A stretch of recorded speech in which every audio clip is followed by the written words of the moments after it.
Assalamualaikum warahmatullahi wabarakatuh. Selamat datang di channel Dapur TV Horor. Kali ini saya akan membawa sebuah cerita yang saya ambil dari Twitter. Cerita atau kisah yang saya bawa hari ini berjudul Tumbal Pembangunan Pesantren.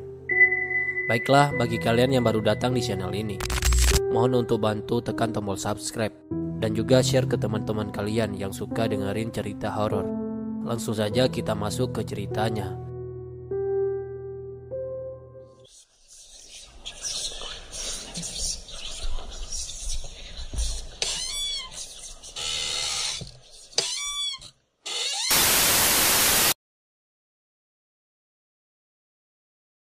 Kisah ini terjadi di sebuah desa yang terletak di lereng Sumbing, Sindoro.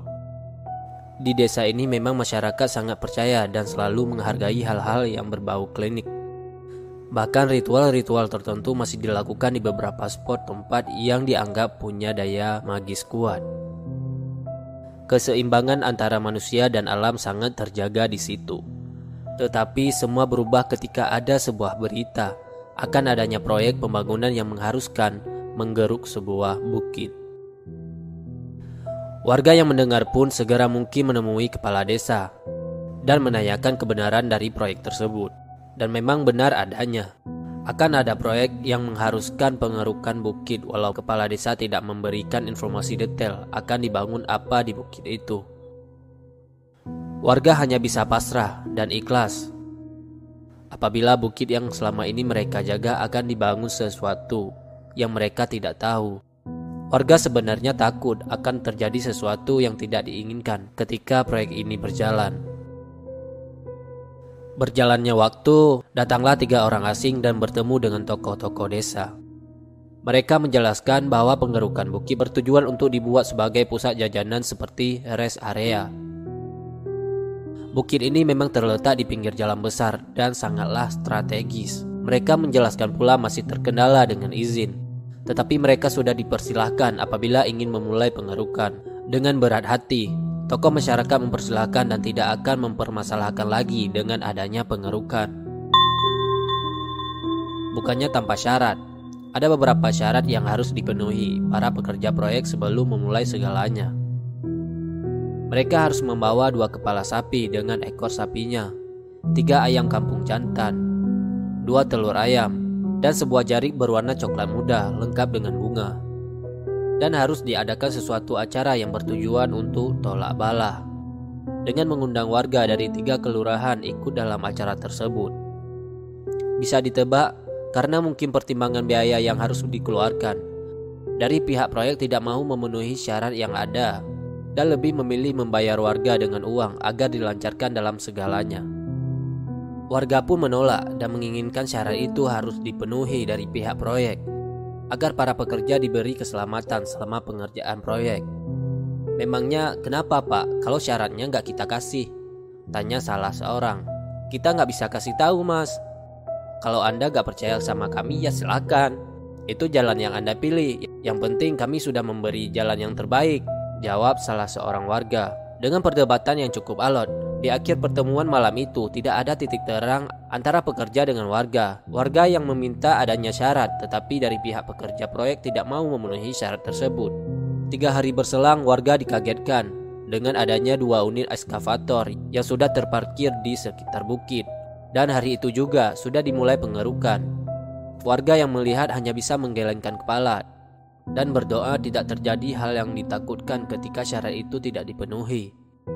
Dari beberapa tokoh masyarakat setempat menemui para pekerja. Mas, hati-hati. Mas, kalau syaratnya belum ada, nanti kalau ada apa-apa kami nggak bisa bantu. Singkat cerita, pengerukan sudah berjalan 3 bulan dan belum ada progres yang signifikan. Bahkan setengah bukit pun belum tersentuh. Padahal bukit itu termasuk kecil. Pekerjaan mereka selalu terhambat dikarenakan sering hujan dan angin setiap hari dan beberapa batu besar yang menghambat pekerjaan mereka. Para pekerjanya juga sering sakit-sakitan karena cuaca ekstrim yang terjadi setiap harinya. Uniknya adanya hujan dan angin besar ini dimulai dari hari pertama pengerukan. Seperti adanya penolakan dari alam sekitar dengan adanya proyek ini. Di suatu malam, warga mendapatkan berita ada 8 pekerja kesurupan secara bersamaan. dan warga diminta tolong untuk menyembuhkan 8 pekerja yang kesurupan itu. Sempat adanya penolakan dari warga. Karena merasa kasihan, akhirnya 8 pekerja itu dinetralisir dan dievakuasi ke rumah warga. Ini yang saya maksud kemarin, Mas. Ini baru kesurupan. Kalau memang dipaksa bisa lebih dari ini. Tapi ini aman kan, Pak? Aman, Mas. Kalau pergi dari sana, jawab warga tersebut. Sempat ada obrolan kecil di antara 8 pekerja. Intinya mereka akan tetap melanjutkan karena kejadian kesurupan termasuk kejadian yang tidak terlalu membahayakan. Pengerukan masih dilanjutkan dan mulai terjadi hal-hal aneh yang dialami para pekerja. Dari barang-barang yang hilang dan beberapa batu berukuran tanggung yang kembali ke tempat semula walaupun sebelumnya sudah dipindah. Kejadian itu tidak membuat mereka bergeming, mungkin karena memang itu resiko dari pekerja. Puncaknya, 2 sopir ekskavator tiba-tiba mengalami demam dan muntah darah tanpa sebab. Muka mereka tiba-tiba pucat, bahkan satu di antaranya menggigau. Pekerja lain seketika panik dan dibawalah ke IGD. Sesampainya di sana, wajah pucat dan demam yang dialami seketika hilang. Maka mereka bertanya kenapa bisa ke IGD. Mereka tidak sadar dengan apa yang mereka alami pada waktu itu. Keterangan dokter pun menjelaskan tidak ada penyakit atau gangguan di organ dalam. Bisa dikatakan 2 pekerja ini sehat walafiat. Mereka kembali ke proyek dan tidak bisa ditebak. Mereka merasakan hal yang sama lagi, akan ditambah dengan dada mereka yang seperti ditusuk besi panas. Mereka berguling di tanah dan mencoba meraih apapun yang ada di depannya. Panas, panas, tolong aku, dadaku panas banget. Bingung bercampur panik, para pekerja melaporkan kejadian dan meminta bantuan.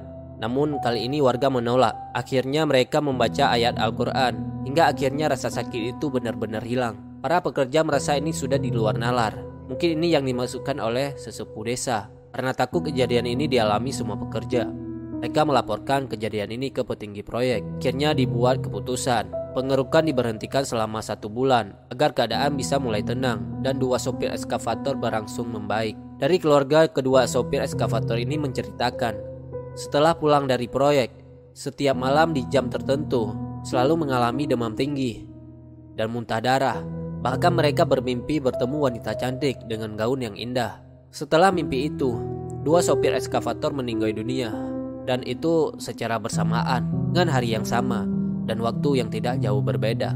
Pekerja lain yang mendengarkan 2 sopir ekskavator meninggal dengan waktu yang bersamaan dan gejala yang sama, mengerukan niat untuk kembali ke pengerukan bukit dan lebih memilih tidak melanjutkan demi keselamatan diri. Para petinggi proyek tidak bergeming sama sekali dan tetap akan melanjutkan sampai selesai.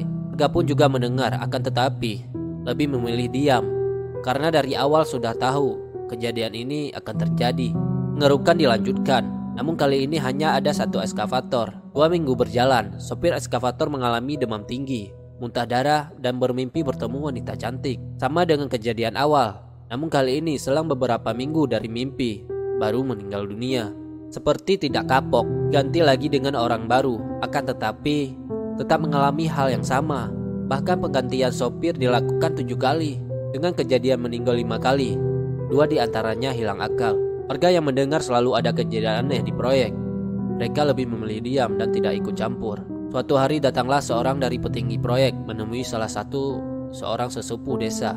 Dia mengatakan sudah hilang akal dan tidak tahu mau berbuat apa lagi.